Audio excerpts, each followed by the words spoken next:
अब हम लोग बात करेंगे रेगुलेशन ऑफ जीन एक्सप्रेशन। तो जीन अपने आप को कैसे एक्सप्रेस करता है ये आप समझ गए होंगे कि पहले ट्रांसक्रिप्शन की प्रोसेस होती है, फिर ट्रांसलेशन की प्रोसेस होती है। इस तरह से जीन अपने आप को एक्सप्रेस करता है। लेकिन इन एक्सप्रेशन को कौन रेगुलेट करता है, यानी जो जीन एक्सप्रेस हो रहा है, ये पूरी प्रोसेस हो रही है ट्रांसक्रिप्शन और ट्रांसलेशन की, एक्चुअली इनको रेगुलेट कौन करता है, कैसे ये रेगुलेट होती है।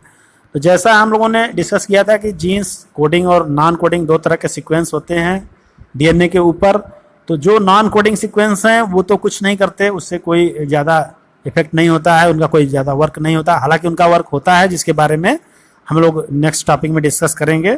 लेकिन जो मेनली जीन एक्सप्रेशन है या प्रोटीन सिंथेसिस है, उन जीन्स को हम लोग बोलते हैं कोडिंग सीक्वेंस। दूसरी चीज़, जो कोडिंग सीक्वेंस होते हैं उनमें भी सारे जो भी कोड्स होते हैं वो सभी सिर्फ पॉलीपेप्टाइड चेन का फॉर्मेशन नहीं करते, कुछ उसमें और भी जीन्स होते हैं जो इन पूरे प्रोसेस को कंट्रोल करते हैं। तो उन्हीं के बारे में हम थोड़ा डिटेल में देखते हैं कि कैसे क्या होता है यहाँ पर। तो यूकैरियोट के बारे में अगर हम बात करें तो यूकैरियोट में जो रेगुलेशन होता है उसमें क्या होता है, ट्रांसक्रिप्शनल लेवल, किस किस लेवल पे होता है, किस किस तरह से होता है, ये हम समझेंगे। तो सबसे पहले होता है ट्रांसक्रिप्शनल लेवल पे। ट्रांसक्रिप्शनल लेवल का मतलब फॉर्मेशन ऑफ प्राइमरी ट्रांसक्रिप्ट, जो भी एमआरएनए या आरएनए का फॉर्मेशन हो रहा है उस लेवल पर जीन का एक्सप्रेशन कैसे कंट्रोल होता है। दूसरा है प्रोसेसिंग लेवल। आरएनए के फॉर्मेशन के बाद आपने देखा था कि प्रोसेसिंग होती है, उनकी स्प्लाइसिंग होती है, तो उस लेवल पर भी इनका रेगुलेशन होता है, कंट्रोल होता है। उसके बाद transport of mRNA from nucleus to cytoplasm. MRNA बनता है, आप जानते हैं, न्यूक्लियस के अंदर डीएनए से कॉपी होकर के, और वो फिर जाता है साइटोप्लाज्म में राइबोसोम के ऊपर जहाँ पे प्रोटीन सिंथेसिस होती है।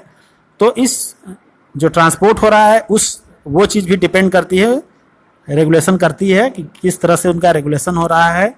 और ट्रांसपोर्ट अगर सही ढंग से हो रहा है तो फिर रेगुलेशन भी प्रॉपर वे में हो पाएगा। इसके बाद ट्रांसलेशनल लेवल, यानी जहाँ पे मेन राइबोसोम के ऊपर पॉलीपेप्टाइड चेन या प्रोटीन का फॉर्मेशन हो रहा है वहाँ पे। तो इस तरह से आपने देखा कि 4 स्टेप्स हैं, यहाँ पे 4 स्टेप्स हैं पूरा जीन एक्सप्रेशन का, और ये जितने भी स्टेप्स हैं ये जीन को रेगुलेट करते हैं, इस पे कि जीन का एक्सप्रेशन डिपेंड होता है। तो किसी भी सेल के अंदर जीन जो होती है किसी एक पर्टिकुलर फंक्शन या सेट ऑफ फंक्शन के लिए ही अपने आप को परफॉर्म करती है, एक्सप्रेस करती है। तो उसमें होता क्या है कि जैसे बैक्टीरिया है, ई कोलाई अगर ऐसे इन्वायरमेंट में है जहाँ पे कि सराउंडिंग में लैक्टोज प्रेजेंट है, तब वो बीटा गैलेक्टोसाइड एंजाइम को सिंथेसिस करके सिक्रीट करेगा, जिससे कि लैक्टोज को गैलेक्टोज और ग्लूकोज में चेंज किया जा सके, और फिर जो ये गैलेक्टोज और ग्लूकोज है उसको बैक्टीरिया अपने सोर्स ऑफ एनर्जी की तरह यूज करता है। और अगर लैक्टोज मौजूद नहीं है, इफ सराउंडिंग में, उसके बैक्टीरिया के सराउंडिंग में लैक्टोज प्रेजेंट नहीं है, तो फिर उसके अंदर इसकी एंजाइम बीटा गैलेक्टोसाइड की सिंथेसिस की कोई ज़रूरत ही नहीं है, कोई उसका रिक्वायरमेंट ही नहीं है।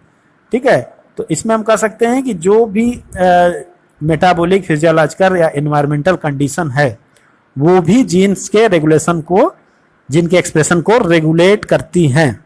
यानी कि जैसा आपने बैक्टीरिया में देखा कि अगर लैक्टोज प्रेजेंट होगा तभी बीटा गैलेक्टोसाइड की सिंथेसिस होगी, अगर लैक्टोज मौजूद नहीं है तो बीटा गैलेक्टोसाइड की सिंथेसिस नहीं होगी। यानी कि जो बीटा गैलेक्टोसाइड को सिंथेसिस करने वाले जीन हैं वो अपने आप को एक्सप्रेस नहीं करेंगे।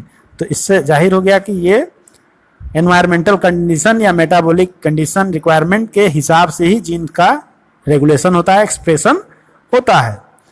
इसके बाद जैसे कि हम देखते हैं development and differentiation of embryo into adult organism also a result of coordinated regulation of expression of several set of genes. कोई भी एम्ब्रियो है वो क्या होगा, डिफरेंशिएट होगा और डेवलप होगा, और तब जाकर के वो यंग वन में, एडल्ट वन में चेंज होता है।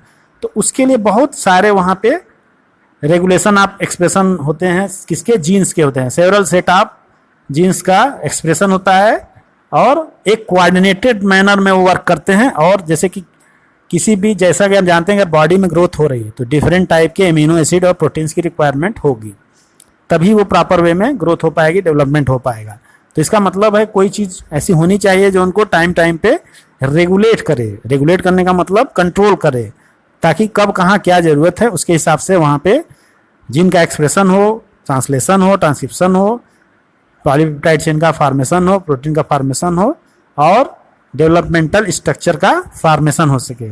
आप जानते हैं कि जितने भी हमारे बॉडी में स्ट्रक्चर हैं, चाहे वो बोन हो या फिर कुछ मसल्स हों या फिर इवन सेल के अंदर बहुत सारे ऐसे मटेरियल होते हैं जो प्रोटीन के बने होते हैं या फिर एमिनो एसिड के बने होते हैं, बहुत सारे एंजाइम्स ऐसे हैं जिसमें मोस्टली प्रोटीन ही होता है। तो कहने का मतलब ओवरऑल बॉडी में लगभग हर पार्ट ऐसा है या हर फंक्शन ऐसा है जिसमें कहीं ना कहीं एमिनो एसिड या पॉलीपेप्टाइड चेन का रोल होता है, उनका रिक्वायरमेंट होती है। तो इस तरह से इनको कंट्रोल कौन करेगा? जीन्स करेंगे। तो जीन के हिसाब से हमारे बॉडी में डिफरेंट टाइप्स के प्रोटीन या एमिनो एसिड के डेरिवेटिव डेवलप होते रहते हैं और डिफरेंट फंक्शन को वो करते रहते हैं। तो आगे हम लोग पढ़ेंगे कि ये जो ट्रांसक्रिप्शनल यूनिट होती है या इसको कैसे इसमें सारी चीज़ें कंट्रोल होती हैं, कौन कौन से इनके पार्ट होते हैं, तो इसके बारे में हम डिस्कस करेंगे।